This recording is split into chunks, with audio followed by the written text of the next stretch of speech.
का जोरदार अभिनंदन करें। मंच पर बैठे हैं प्रहलाद जी।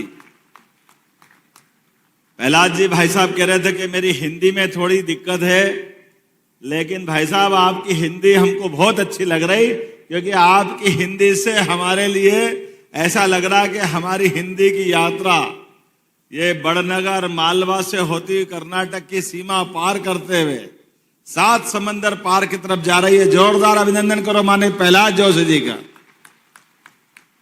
मंच पर ही विराजमान हमारे यशस्वी सांसद मेरे छोटे भाई माननीय अनिल फिरोजिया जी, आपका भी स्वागत है, अभिनंदन है। आपकी मौजूदगी कार्यक्रम को गौरवान्वित कर रही है।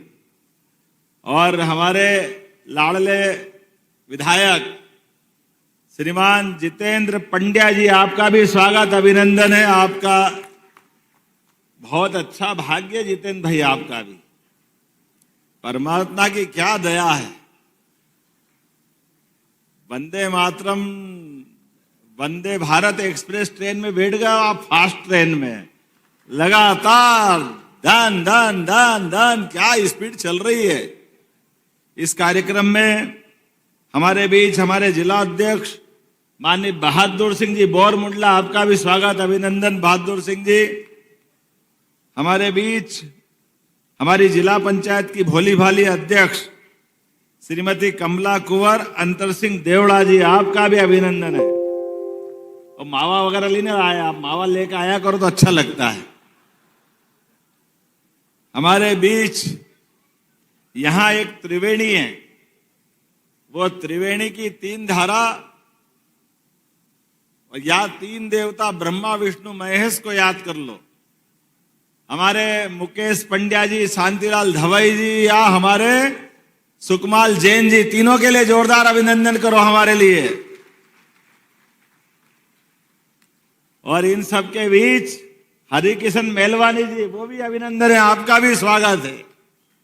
केशव भैया, आपने गीता भवन की धारा पकड़ी और हमने भी गीता भवन को पूरे प्रदेश में फैलाने का निर्णय किया है। पूरे प्रदेश में गीता भवन बनवा रहे हैं।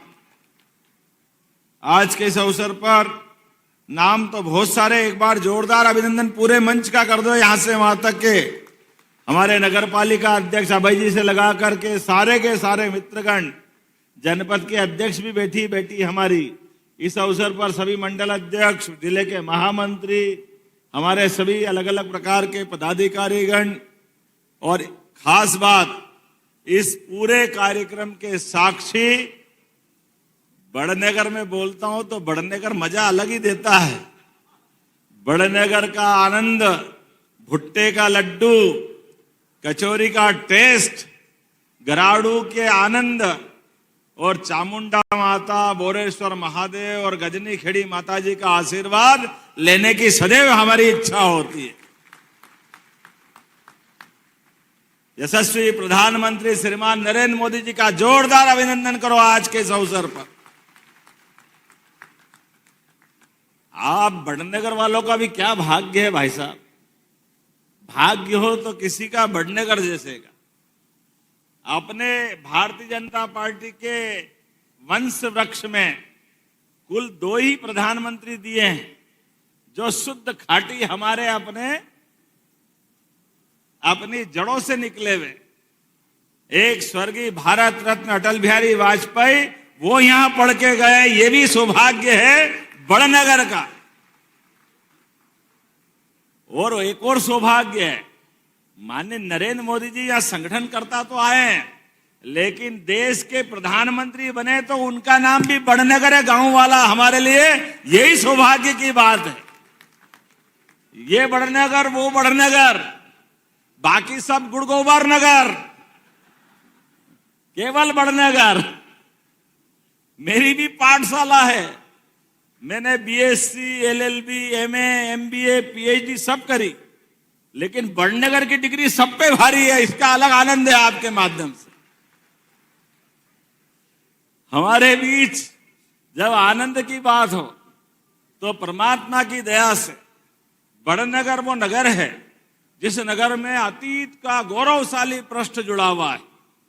अतीत में कई सारे महापुरुष हर काल हर युग में किसी भी दल के हो, कांग्रेस के हो, बीजेपी के हो, खिलाड़ी हो, गायक हो, कवि हो, हम सब भूल नहीं सकते हैं कविवर प्रदीप को, जिनके गानों को उनकी अपनी आवाज के माध्यम से अलग जगह आजादी के पहले, आओ बच्चों तुम्हें दिखाए झांकी हिंदुस्तान की, इस माटी से तिलक करो ये धरती है बलिदान की।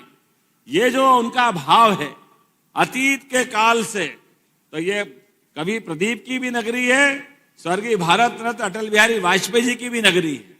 और जब हम स्कूल की बात कर रहे हैं तो यहाँ आने के पहले मैं अपना हमेशा एक स्थान और बहुत पवित्र है, हजारों साल पुराना गजनी खेड़ी माता जी का, चामुंडा माता की नगरी, उस स्थान से जो संबंध है, क्या अद्भुत स्थान है। माननीय प्रहलाद जी भाई साहब का भी भाग्य मानो, 2 बार टला उनका कार्यक्रम, लेकिन माँ बुलाए तो बच्चा जाए कैसे, बेटे को बुला के ही माने। और आपने कहा मेरा जीवन धन्य होगा, इतना अच्छा स्थान लगा आप। अरे तुम चुप तो रहो, बोलने तो दो मेरे को। मैंने तो पहले ही किया, मैं बड़नगर में सीखने आता हूं। ऐसे बहुत सारे गुरु घंटाल दिखते हैं मेरे को, सबका शिष्य में ही हूं, सबके पाठ गिन गिन के रखते जाता हूं, गठान बांध के। एक पाठ और मिल गया आज भी। लेकिन जब मैं बोलने के लिए खड़ा हूं तो अपने में से कई सारे चीजों के लिए करने की इच्छा है। अगर तुमने बात कही है बाबू तो चलो तुमसे ही शुरू करता हूं। गजनी खेड़ी पंचायत का नाम अब चामुंडा माता नगरी के रूप में जाना जाएगा। बोले चामुंडा माता की। हमारे लिए सौभाग्य की बात है, अद्भुत स्थान है। मां बुलाए बेटे दौड़े दौड़े आए। मैं कोशिश करता था हर नवरात्रि में आने की, लेकिन अब ये आपने बड़े संकट में डाल दिया।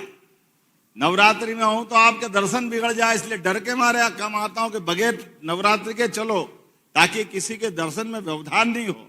मां तो हमको पूरे 365 दिन 24 घड़ी हर क्षण आशीर्वाद देने के लिए बैठी है। तो स्वाभाविक रूप से मुझे इस बात का आनंद है। और माननीय कलेक्टर साहब यहाँ मौजूद हैं। गजनी खेड़ी के अंदर आप नए विकास का प्रस्ताव बुलाओ, हम सब मंजूर करने की यहीं से घोषणा करते हैं। और गजनी खेड़ी के बाद एक और नाम अटकता है, वो नाम है मौलाना।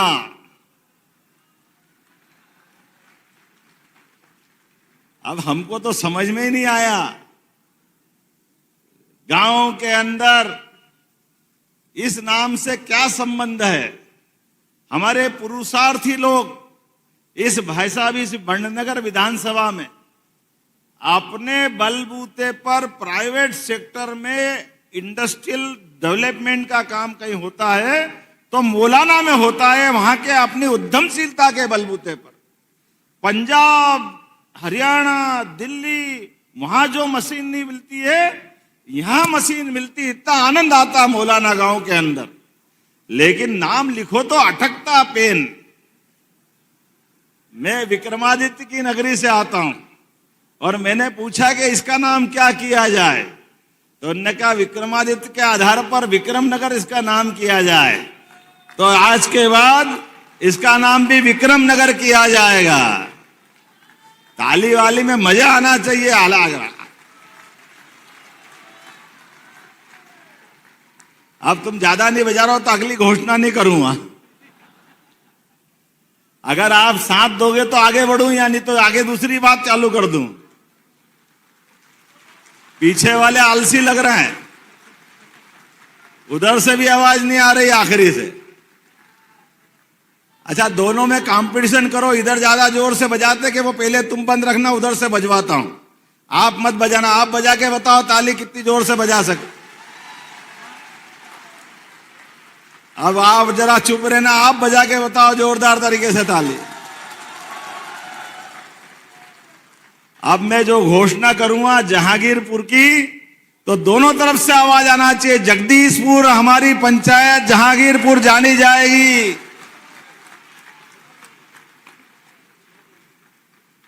आगे से हमारे अपने आराध्यों को नमन करने की जो गौरवशाली परंपरा है, काल के प्रभाव में क्यों नाम रखा हमको नहीं मालूम, लेकिन जहां के जो मानने वाले हैं उनका अपना सम्मान है, उनका आत्मसम्मान है, उनकी अपनी सनातन संस्कृति में विश्वास है। तो हमारा भी फर्ज बनता है, समाज के आधार पर सरकार जो चलती है, सरकार समाज का भी सम्मान करती है। और जाने अनजाने इस प्रकार से कोई नाम किस कारण हुए मालूम नहीं, लेकिन इन नामों से जो अटकता है वो संशोधित करने वाली सरकार भी हमारी सरकार है, माननीय मोदी जी के नेतृत्व में। जब बंबई का नाम मुंबई हो सकता है, मद्रास का नाम चेन्नई हो सकता है, ऐसे नाम जब बदले जाते हैं तो हमारे छोटी छोटी पंचायत के नाम क्यों नहीं बदलना चाहिए। और ये तो हुई पंचायतों की कहानी, लेकिन जब स्कूल की बात कर रहे हैं, मुझे बताया गया कि स्वर्गीय भारत रत्न अटल बिहारी वाजपेयी बड़नेगर से पढ़ के गए हैं। उनकी प्राथमिक शिक्षा में यहाँ का गौरवशाली स्वर्णिम पक्ष जुड़ा हुआ है, इसलिए इस स्कूल का नाम भारत रत्न अटल बिहारी वाजपेयी किया जाता है। हमारा स्कूल सदैव सारे क्षेत्र के स्कूलों का मुकुटमणि की तरह है, आनंद के साथ दिखाई देता है। इसलिए स्वाभाविक रूप से जब स्कूल में आए तो स्कूल का भवन, उसकी विशालता, भव्यता, अंदर का सुशासन, अंदर की व्यवस्था, गायन, क्या बढ़िया बच्चियां गा रही थी। और हमने जरा छेड़ा तो उनने बच्चों ने सुनाई दिया, जो राम को लाए हैं हम उनको लाएंगे। ये भविष्य की आवाजें आ रही है। जब राम को लाए हैं हम उनको लाएंगे तो जमुना जी वाले ने क्या बिगाड़ा है। बोलो कृष्ण कन्हैया लाल की। हमारी सरकार ने भी भाई साहब तय किया है, भगवान कृष्ण ने कंस को मारने के बाद समाज में वो एक अच्छा उदाहरण पेश किया। सबसे पहले दुनिया का रिकॉर्ड है, कोई सत्ताधीश को अगर हटाता है, उसका वध करता है, तो हटाने वाला ही उस कुर्सी पे बैठता है। लेकिन भगवान श्री कृष्ण का ये गौरवशाली पृष्ठ है, उन्होंने 5000 साल पहले गणतंत्र की स्थापना की और गणतंत्र की स्थापना में गणनायक बना करके महाराज उग्रसेन को वो गद्दी दी। ये हमारे भगवान कृष्ण का गौरवशाली पृष्ठ है, हमें इस बात का गर्व है। समाज जरूरी है, सत्ता के ऊपर बैठने वाला सत्ताधीश कभी पूरे समाज के बारे में विचार नहीं करता है। यह हमारी उज्जवल परंपरा है, समाज की गौरवशाली मार्ग पे चलने की, सच्चे अर्थों में गणतंत्र की स्थापना करने का काम भगवान कृष्ण ने अपने जीवन में कई बार किया है। हम सब जानते हैं भगवान कृष्ण ने शिक्षा को महत्ता दी। मथुरा से चलकर वो उज्जैन आए, सांदीपनि आश्रम में उनकी शिक्षा दीक्षा हुई। तो शिक्षा का क्या महत्व है भगवान श्री कृष्ण ने बताया है। हमारे लिए गौरव की बात है, भगवान ने 64 कला, 14 विद्या, 4 वेद, 18 पुराण, सब कुछ आत्मसात किया है। और समय समय पर पूरी शिक्षा दीक्षा का उनके जीवन काल में कई बार प्रकटीकरण हुआ है। ऐसे में सरकार का दायित्व बनता है अतीत के काले पृष्ठों को मिटा करके, जैसे भगवान राम के लिए पूरे देश में वन गमन पथ की योजना बनी, हमने निर्णय किया है भगवान कृष्ण की जहां जहां लीला मध्य प्रदेश में हुई, सांदीपनि आश्रम, जाना पाओ जब परशुराम जी ने भगवान कृष्ण को सुदर्शन चक्र दिया है, धार के पास अमझेरा जहां भगवान कृष्ण और रुक्मी का युद्ध हुआ रुक्मणी हरण के टाइम, ऐसे प्रत्येक स्थान को तीर्थ स्थल बनाने वाले हैं भगवान कृष्ण के नाम पर। यह हमारे आराध्य को नमन है। हम जिनको अलग अलग रूप में जानते हैं, उनके जीवन के विविध पक्षों को लाने की जरूरत है। आज के युग में गरीब अमीर की दोस्ती का भगवान कृष्ण और सुदामा का प्रसंग जितेंद्र पंड्या जी ने याद दिलाया। लेकिन जितेंद्र बाबू याद रखना, भगवान कृष्ण ने गरीब अमीर की दोस्ती में एक बात ध्यान भी दी थी, वो हमारे लिए पाथे गठान बांध के रखना। भगवान के दरबार में सुदामा मांगने गए थे कि मुझे अपने कन्हैया से घर में बाल बच्चों का विवाह करना है, गरीबी की हालत बहुत खराब है, कुछ मिल जाए तो मेरी जिंदगी बदल जाएगी। भगवान कृष्ण ने उसको 4-6 महीने अपने यहाँ रखा, लेकिन विदा करते टाइम उनको कुछ भी नहीं दिया। उनको वैसे ही अच्छे कपड़े, अच्छी व्यवस्था करके भेज दिया, लेकिन घर पहुंचने के पहले भव्य महल बना करके दोस्तों का मान सम्मान बढ़ाया, ये मित्रता का सम्मान किया है। ये सबक हमको याद रखना है जो भगवान ने हमको सिखाया है कि आपके मित्र मित्रता का भाव कभी भी उसको याचक दृष्टि में मत दिखाना, उसका पीठ पीछे मदद करना, इतनी कर दो जितनी उसने कल्पना नहीं की, लेकिन सामने उसको निगाह नीची करने का मौका मत देना। यह भगवान कृष्ण ने पाठ पढ़ाया है। तो गरीब अमीर की मित्रता का सबसे बड़ा उदाहरण सुदामा और भगवान श्री कृष्ण से जुड़ता है। हमने तय किया है उज्जैन जिले में महिदपुर नाम का नारायण स्थान है, उस स्थान को हम भव्य तीर्थ बनाने वाले हैं। ये इसी बात के लिए जाना जाएगा जहां भगवान ने मित्रता सुदामा से की थी। ऐसे एक नहीं कई सारी बातें मैं बता सकता हूं, लेकिन आज चूंकि समय की कमी भी है और कुछ चीजें हमने लगातार यहां कही भी है।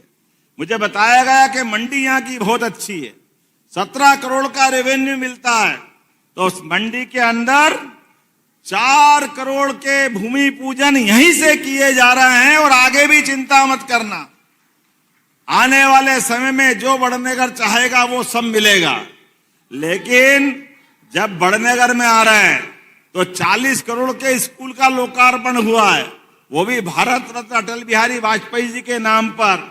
और अटल जी के नाम पर अगर हमने अपना इस स्थान को अमर किया है, तो यशस्वी प्रधानमंत्री ने भी बड़नगर के आधार पे मध्य प्रदेश को भी हमको बड़ी सौगात दी है। 70,000 करोड़ के माध्यम से पार्वती काली सीन चंबल योजना के लिए हमें आशीर्वाद मिला है, और उससे हमारी चंबल चामला दोनों मिलती है। इन नदियों को जोड़ करके बड़नगर में भी पानी की खेतों पे पर्याप्त व्यवस्था करने का निर्णय किया गया है। मां नर्मदा ने जब बाकी तहसीलों में आशीर्वाद दिया, उज्जैन, घटिया, तराना, महिदपुर, तो हमारी बड़नगर जो बची थी ये बड़ी अटक रही थी। लेकिन अटकने वाली योजना पे भी हमारी सरकार ने माननीय प्रधानमंत्री के नेतृत्व में, माननीय जल शक्ति मंत्री के साथ, राजस्थान के मुख्यमंत्री, मुझे बड़े दुख के साथ कहना पड़ रहा है, कांग्रेस के लोग कभी संवेदनशीलता रखते ही नहीं है, कोई उनका विकास से मतलब नहीं, जनता से कोई लेना देना नहीं। 55 साल तक राज्य किया, लेकिन नदी जोड़ो अभियान असंभव। अरे वो नर्मदा घाटी के अपने डैम बनना थे, वो डैम भी 77 से शुरू योजना थी, लेकिन 2003-4 तक जब तक भाजपा की सरकार नहीं बनी, एक भी डैम नहीं बनाया। या सारा पाप किसके माथे पे है? तो कांग्रेस के कलंक के माथे पे है। मुझे इस बात को कहने में कोई शर्म नहीं है। कांग्रेस के लोग कभी जनता का भला करना नहीं जानते, और इसी के कारण से कांग्रेस की दुर्दशा हुई है। और यशस्वी प्रधानमंत्री तो आधुनिक भागीरथ की तरह हमारे बीच में आए, जिनने स्वर्गीय भारत रत्न अटल बिहारी वाजपेयी जी की नदी जोड़ो योजना को मैदान पे उतार के लागू कराने का शुरू कर दिया। ये हमारा सौभाग्य है। और उसी के बलबूते मध्य प्रदेश तो वो राज्य है जिसने 20 साल पहले से राजस्थान के साथ झंझट चल रही थी, हमारी पार्वती काली सिंह चंबल योजना को लेकर के, एक झटके में माननीय मोदी जी के सामने राजस्थान के मुख्यमंत्री बैठे हम बैठे, जल शक्ति मंत्री बैठे, 70,000 करोड़ की योजना एक झटके में मंजूर करके पूरे क्षेत्र को आनंद में डुबाया है। और आपका आनंद भी यहां बढ़नेगर ने इंदौर से ही प्रारंभ होगा। चंबल निकली इंदौर से, इंदौर जिले से, पहले देपालपुर पूरी विधानसभा। अरे देपालपुर वाले भी अपने जोरदार ताली उनके लिए भी बजा दो, वो भी आनंद में रहेंगे। देपालपुर के बाद बड़नगर, जब आपका बोलूं तब तो बोलना नहीं पड़े, ऐसे ही ताली उठ जाना चाहिए। क्या मालूम कैसे भुट्टे के लड्डू खाते भूल ही जाते हैं। ऐसा आनंद आता है बड़नगर में कि जैसी बात करते जाओ खत्म ही नहीं होगी। और यहां के बाद नागदा खाचरोद, हमारा पूरा उज्जैन जिला, इंदौर जिला, रतलाम जिला, मंदसौर जिला, राजगढ़, शाजापुर, देवास, शिवपुरी, गुना, चंबल का हमारा मुरैना से लेकर ग्वालियर तक का, उसमें श्योपुर भी आ गया। 13 जिलों के अंदर पार्वती काली सिंध चंबल योजना के माध्यम से पानी मिलेगा। और बुंदेलखंड जो केवल पानी के अभाव में हर साल पलायन करते थे, बड़े दुख के साथ कहना पड़ेगा, बुंदेलखंड में केवल निचोड़ने का काम कांग्रेस ने किया था। अभी यशस्वी प्रधानमंत्री के माध्यम से हमारी सरकार को 1 साल हुआ, ये दोनों 1,75,000 करोड़ की योजना का भूमि पूजन करके शुभारंभ हो गया। ये हमारे लिए आनंद की बात है। एक नहीं, बहुत सारी प्रकार की बातें, लेकिन आज तो हमने अपने बच्चों के स्कूल का लोकार्पण किया है। यहां पर बड़नगर के अंदर भी माननीय मंत्री जी, हमने हमारी सरकार बनने के साथ संभाग की रीजनल इंडस्ट्री कॉन्क्लेव प्रारंभ की। हर संभाग के अंदर उज्जैन, ग्वालियर, जबलपुर, सागर, रीवा, अभी शहडोल भी होने वाली है, और थोड़े दिन पहले नर्मदापुरम में की, पुराने होशंगाबाद जिले में। 4 लाख करोड़ का निवेश हमको मिला है और 3 लाख से ज्यादा लोगों को रोजगार मिलेगा। यह हमारी सरकार ने निर्णय किया। और मुझे इस बात की प्रसन्नता है, जब मैं ये 4 लाख करोड़ का निवेश बता रहा हूं, तो 35,000 करोड़, 3,500 करोड़ की आपके यहां की योजना मिली है। बड़नगर के अंदर एक बड़ा कारखाना बनने वाला है। किसको कहते हैं 3,500 करोड़? कहां बड़नगर के अंदर लाले पड़े थे, और अब तो चारों उंगली घी में। और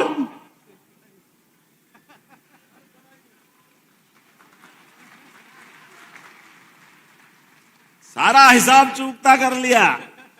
जब तक नहीं होता था, और होने लगा तो छोरा अपना पैदा होते ही सोने के पालने में झूलने लगा।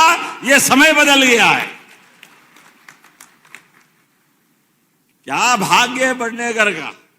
और बड़नगर का नहीं, पूरे प्रदेश के अंदर एक एक करके ऐसे विकास के सभी काम। मित्रों, हमारी सरकार ने तय किया 1 लाख युवाओं को सरकारी नौकरी देने के लिए हम विज्ञापन जारी कर रहे हैं, 1 लाख लोगों को। और जो कहते वो करके दिखाते हैं। लगातार लगभग एक के बाद एक हमारी लाडली बहना योजना कांग्रेस रोज कहती थी अब बंद कर देंगे, कल बंद कर देंगे। हमने बंद तो नहीं की, 250 रुपए उसमें भी बढ़ा दिए। बहनों के लिए 1250 रुपए कर दिया। जैसी नीयत वैसी बरकत। हमारी सरकारी व्यवस्था में माननीय मंत्री जी बताना चाहूंगा, माननीय मोदी जी ने अपने जीडीपी बढ़ाने का टारगेट दिया है। हमारी सरकार जब आई तो 3.25 लाख करोड़ का बजट हमारा था। हमने तय किया 5 साल के अंदर 7 लाख करोड़ तक हम अपने इस बजट को पहुंचाएंगे। 7 लाख करोड़ तक अपनी एक एक करके सारी योजनाओं को। मेडिकल कॉलेज 2003-4 तक केवल 5 थे। जब हमारी सरकार बनी तो 12 हो गए, और सरकारी 13 प्राइवेट थे, और 3 मेडिकल कॉलेज हमारी सरकार के समय प्रारंभ हुए। आज की स्थिति में 17 मेडिकल कॉलेज सरकारी और अभी हम टेंडर लगा करके उसकी सारी फॉर्मेलिटी कर रहे हैं। 14 मेडिकल कॉलेज इसी साल और मिलने वाले हैं अपने प्रदेश के अंदर। ये हमारी सरकार का संकल्प है। हमारे बच्चे डॉक्टर बने, वकील बने, इंजीनियर बने। आज ही मैं सुबह विक्रम विश्वविद्यालय के अंदर डेयरी टेक्नोलॉजी के नए कोर्स का शुभारंभ करके आ रहा हूं। इस देश के अंदर भारत में मध्य प्रदेश तीसरे नंबर पे दूध उत्पादन में, लेकिन दूध उत्पादन क्षमता हमारी 9% है। हमने तय किया इसको 20% तक ले जाएंगे। हमारी खेती की आमदनी से किसान की जिंदगी बदले, अच्छी बात है, लेकिन दूध उत्पादन में भी उसकी महत्ता बढ़ना चाहिए। इस देश की पहचान तो दुनिया में दूध दही की नदियां बहती थी, इस नाते से जानी जाती थी। इसलिए हमने निर्णय किया है फसल के बोनस की तरह दूध खरीदने